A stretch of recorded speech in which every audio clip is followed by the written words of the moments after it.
Hi, it's me. Just want to remind you as we're going through these videos that there are a lot of things we're going to cover in this class that are controversial. There are a lot of things that scholars disagree with and disagree about. There are a lot of things that I'm going to talk about in these videos and that I'm going to present in class that I don't necessarily even agree with, but they are questions that you might want to consider, things that might help you to think about the text in a new way. And the videos are going to highlight specific points in particular texts that give you some things to think about, some questions to consider, some ways of thinking about or asking questions about the text that otherwise you might not have considered. That's all they are.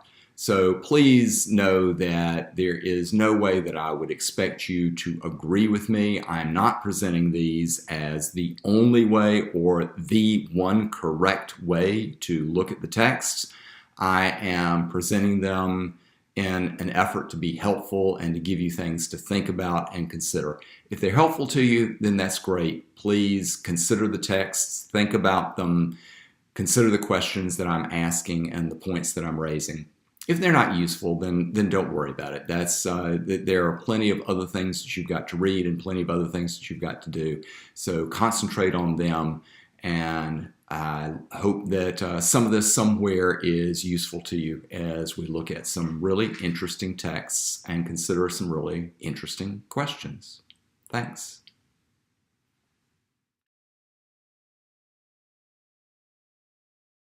Hi. One more little tidbit for you about Genesis, and then we got to move on. I want to elaborate a little bit on something I noted in the handout on Genesis, and that is that there is a very distinct cleavage that readers of the Bible well before the modern scholarly period and, of course, during the modern scholarly period have noticed for a long time, and that is that Genesis chapters 1 through 11 are significantly different from chapters 12 through 50. First of all, chapters 1 through 11 are really about the whole world, everything, the whole of creation.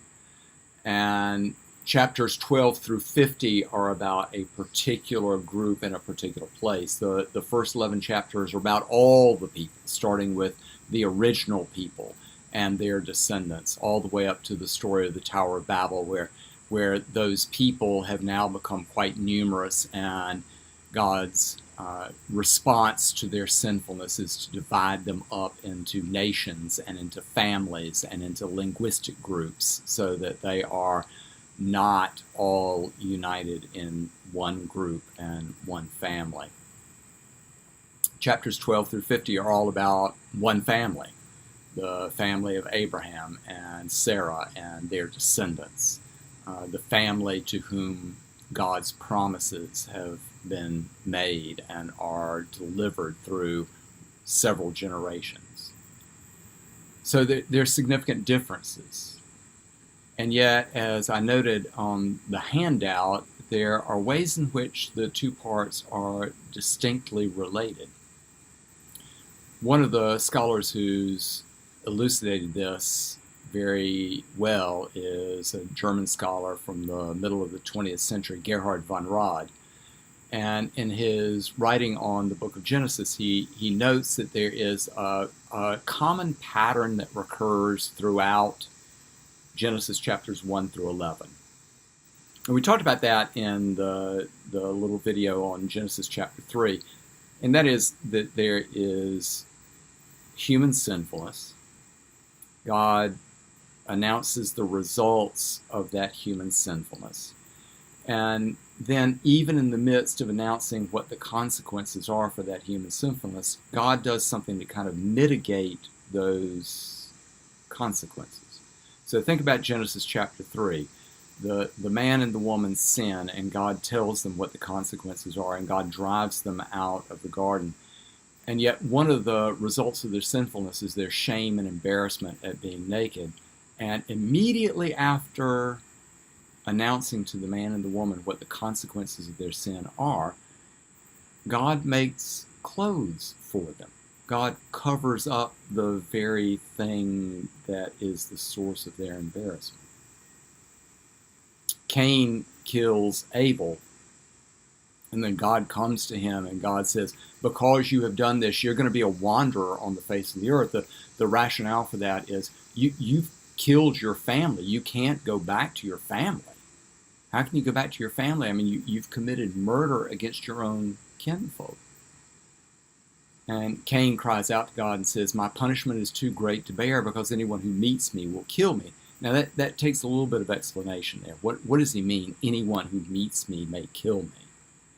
Well, in the ancient world, there was no highway patrol, there was no police force, there was no DA, there was no grand jury to indict somebody for a crime.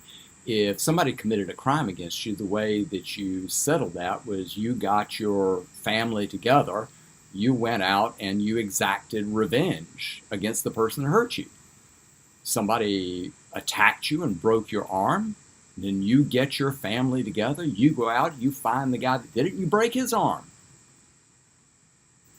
Cain doesn't have anybody to take up his cause because he killed the person who would revenge him.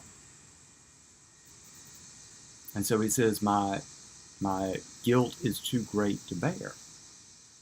And even in the midst of that, God puts a mark on Cain. And the point of the mark is God will be Cain's protector. Cain has killed his own defender, but now God says, I'll be your defender. And in the days of Noah, the sins of the people become so great that God really just wants to wipe everything out and start all over again. And that's part of the point of the flood. Just as God created by separating the waters from the dry land, the threat of the flood is all of that's going to be reversed. And everything God did in creation is going to be undone. And yet, even in the midst of that, God selects Noah and Noah's descendants and says, you will be the way in which life will continue on earth. And so that pattern recurs, and it continues all the way up until we get to the story of the Tower of Babel. And the story of the Tower of Babel is that the people are all together and they're all in one place. And notice, by the way, the similarity between the word Babel and Babylon. There's no mistake there.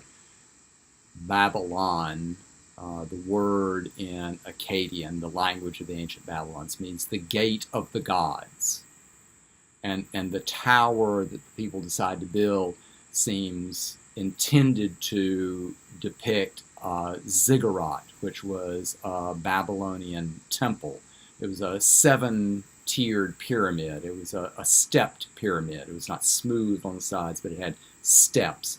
And the 7th step was the place where they had an altar, and once a year the king of Babylon would go to that altar and offer a sacrifice, and it was supposed to be the very gate to the realms of the gods. And what the king was doing by offering that sacrifice was opening the gateway between the divine realm and the human realm. And notice that's exactly what the people seem to want to do with this tower. They want to build a tower with its tops in the heavens. And notice how God in heaven looks down, and he looks down at what the people are doing. And it's so small that he says, what is that they're doing down there? I have to go down there and see.